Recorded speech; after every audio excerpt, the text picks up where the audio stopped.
Assalamualaikum warahmatullahi wabarakatuh. Perkenalkan, nama saya Mufti Adli, NIM 20087-287 dari Prodi Pendidikan Kepelatihan Olahraga.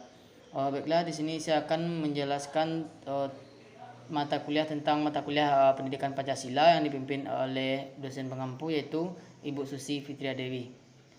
Baiklah, pada kali ini saya akan menjelaskan tentang pengantar pendidikan Pancasila, yaitu yang pertama menelusuri konsep dan urgensi pendidikan Pancasila.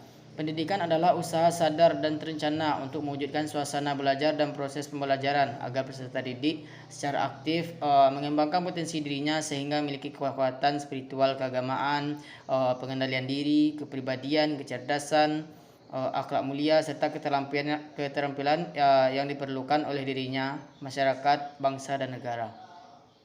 Selanjutnya yaitu yang B, alasan diperlukannya pendidikan Pancasila, yaitu alasannya Pancasila adalah untuk membangun generasi bangsa yang cerdas dan berkarakter sesuai dengan nilai-nilai Pancasila dan agar mahasiswa mampu berpartisipasi dalam upaya mencegah dan menghentikan berbagai tindakan kekerasan dengan cara cerdas dan damai.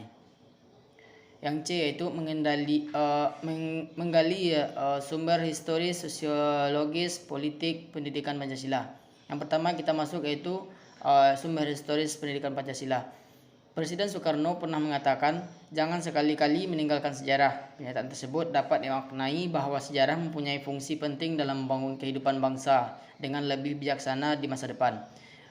Hal tersebut sejalan dengan ungkapan seorang filsuf Yunani, yaitu yang bernama Cicero.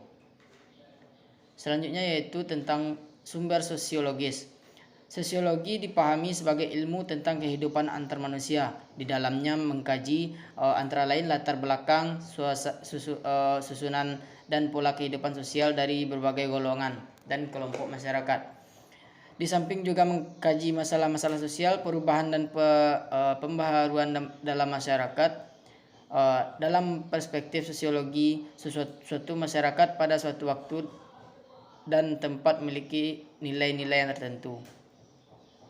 Selanjutnya yaitu sumber urgensi. Urgensi pendidikan yuridis.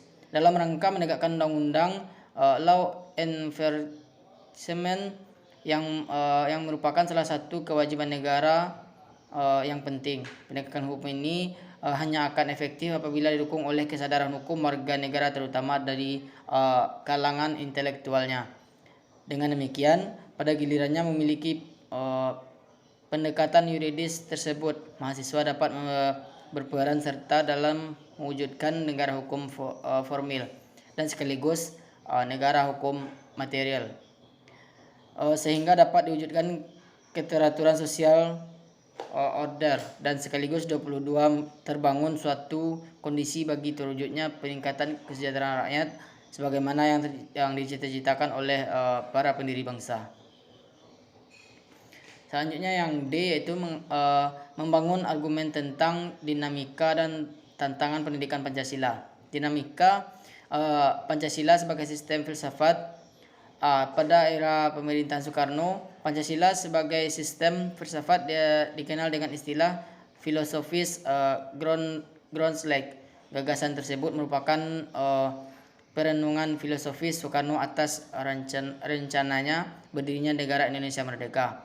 Yang B, pada era Soeharto, kedudukan Pancasila sebagai sistem filsafat berkembang ke arah yang lebih praktis. Artinya filsafat Pancasila tidak hanya bertujuan mencari kebenaran dan kebijakannya, tetapi juga digunakan sebagai pedoman hidup sehari-hari. Yang kedua yaitu tantangan Pancasila sebagai sistem filsafat. Salah satu bentuk tantangan kapitalisme terhadap Pancasila sebagai sistem filsafat ialah meletakkan kebebasan individual secara berlebihan sehingga dapat menimbulkan berbagai dampak negatif seperti monopoli gaya hidup yang konsumerisme. Selanjutnya yang E yaitu menskripsikan esensi dan urgensi Pancasila sebagai sistem filsafat. Yang pertama, esensi atau hakikat Pancasila sebagai sistem filsafat.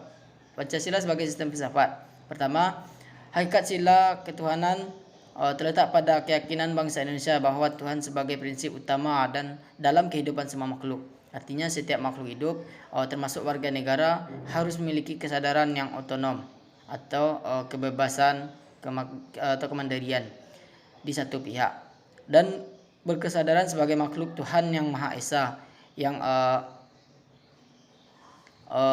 akan diminta pertanggungjawaban atas semua tindakan yang dilakukan. Yang kedua itu hakikat sila kemanusiaan adalah manusia monopluralis yang terdiri atas 3 mondualis, yaitu susunan kodrat atau jiwa raga, sifat kodrat atau makhluk hidup atau sosial, kedudukan kodrat makhluk pribadi yang otonom, dan makhluk Tuhan atau noto nagoro. Yang ketiga, hakikat sila persatuan terkait dengan semangat kebangsaan. Rasa kebangsaan terwujud dalam bentuk cinta tanah air yang dibedakan ke dalam 3 jenis, yaitu tanah air real, tanah air formal, dan tanah air mental. Baiklah, sekian penjelasan dari saya. Terima kasih. Assalamualaikum warahmatullahi wabarakatuh.